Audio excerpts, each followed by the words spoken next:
Bapak Presiden yang kami hormati, Bapak Wakil Presiden, peserta rapat kabinet, izinkan kami melaporkan dengan cepat sedikit mengenai perkembangan konflik di Timur Tengah dan kemudian juga dampaknya pada ekonomi kita dan apa langkah-langkah kita. Tadi saya kira Menko Perekonomian sudah memberikan penjelasan yang cukup jelas buat kita semua.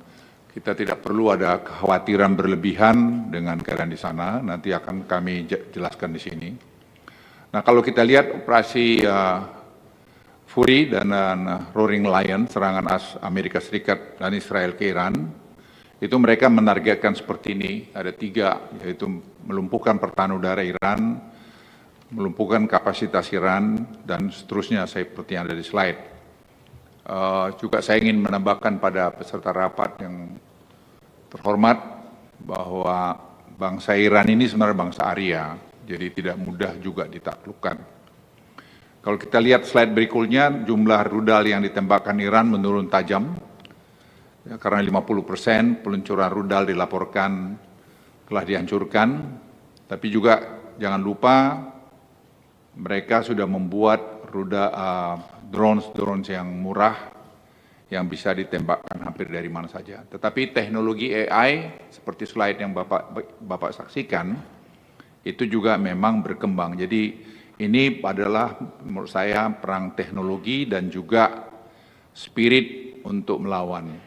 Tapi kalau kita lihat jumlah drone yang ditembakkan Iran juga menurun. Slide berikutnya ini saya lihat terus menurun. Karena Amerika memang dari sumber-sumber data yang kami dapat, memang menargetkan untuk menghancurkan pabriknya, menghancurkan arsenalnya, dan tempat-tempat peluncurannya.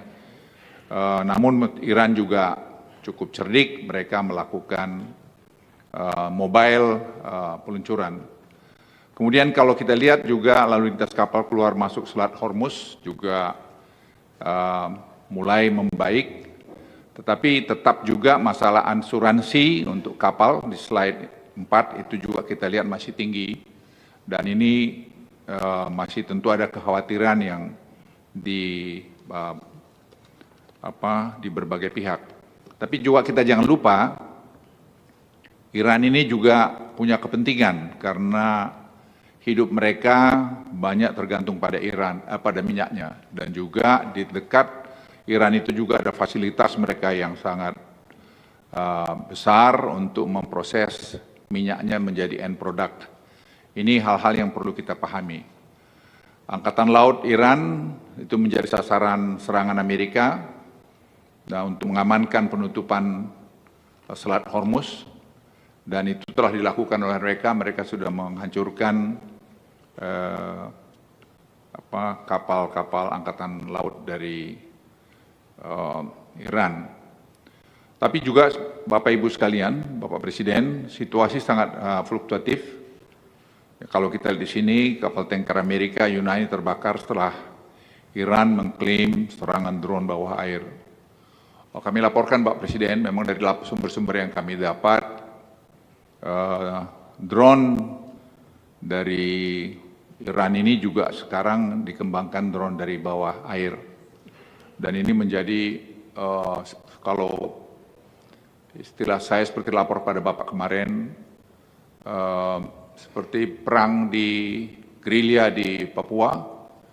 Mereka ini membuat drone yang murah, bisa 2.000 km, GPS, targeted, dan kapan saja bisa diluncurkan. Dan itu yang juga memang dikhawatirkan Amerika sekarang, karena mereka mendapat informasi bahwa ada kapal-kapal yang membawa drone ini mendekat ke Amerika.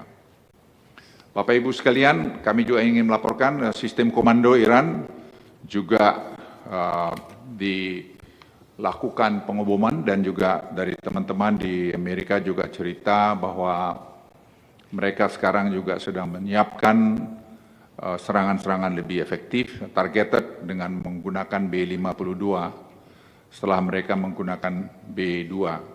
Jadi saya pikir situasinya masih fluktuatif, tapi sekali lagi seperti kami laporkan tadi, Iran juga punya kepentingan untuk mereka survive, jadi Hormuz itu tidak mungkin akan ditutup seterusnya. Oleh karena itu kami datang dengan berbagai skenario dan kita lihat perkembangan dalam 1-2 minggu ke depan. Jadi saya kira selama Lebaran saya kira akan semua baik-baik. Eskalasi itu akan seperti ini Pak Presiden, yaitu 110-150 dolar. Ini juga serangan langsung Iran ke aset Amerika di Teluk. Tapi kemarin kunjungan Bapak Presiden, pertelepon Bapak dengan MBS, saya kira sudah sangat baik sekali. Karena itu juga diapresiasi banyak pihak. Kemudian juga kalau kita lihat juga eskalasi ini, kegagalan total Dewan Transisi, karena mereka berharap akan terjadi transisi di Iran. Tapi kalau itu sampai gagal terus Pak, ya itu juga tidak mudah untuk mengatasinya. Tapi saya tanya daripada mereka optimis itu akan terjadi. Perlu kita cermati saja. Kemudian perang Iran-Israel ini, prolog, akses Hormuz terbatas, kita lihat tadi minyak antara 80 sampai 110, dan deeskalasi kami juga akan melihat bahwa itu akan diturun ke 65-80 dolar. Tapi kita semua jangan ya hati-hati mengenai ini. Dan kemudian harga minyak Brent kalau kita lihat seperti slide ini, dan harga minyak Brent kita lihat juga bahwa next slide juga akan menurun di sini. Dan tadi Menko Perekonomian sudah jelaskan penggunaan sudah bahwa kita punya keuntungan harga CPO dan semua juga naik. Sebagai bagian terakhir, kita perlu mempercepat proses government teknologi Bapak Presiden, dan koordinasi sudah jalan dengan bagus, dan proses sanggah sekarang sedang jalan di Banyuwangi, dan hampir selesai. Kementerian Sosial, Kementerian Dalam Negeri, BPS, semua sekarang berjalan seimbang, dan ini membuat efisiensi akan sangat baik sekali. Dari 41 kabupaten kota kemarin kami rapatkan sudah jalan, dan apa yang kami laporkan Bapak kemarin untuk roll out nasional itu tetap bisa dilakukan pada bulan Oktober tahun ini. Dan itu akan memberikan penghematan luar biasa pada kita. Saran rekomendasi kami, kondisi semua tidak ada yang perlu terlalu dikhawatirkan, kita tetap waspada, kita memantau terus perkembangan di luar, tapi tadi juga mengenai APBN juga saya pikir kami koordinasi Kementerian Keuangan, saya kira fiskal juga masih sangat prudent untuk kita menaikkan juga budget defisit juga saya kira perlu kita pertimbangkan hati-hati, tentu kita siapkan, tapi kapan dilakukan saya kira kita lihat perkembangan situasi. Penerapan GovTech dan digital ini saya kira Bapak Presiden sangat penting, dan Bapak Presiden sudah kami siapkan untuk mengunjungi Banyuwangi dan juga Bali, dan juga ada 2 kabupaten, sehingga betul-betul ini nanti membawa efisiensi pada kita semua. Saya kira itu laporan singkat dari kami. Terima kasih Bapak Presiden.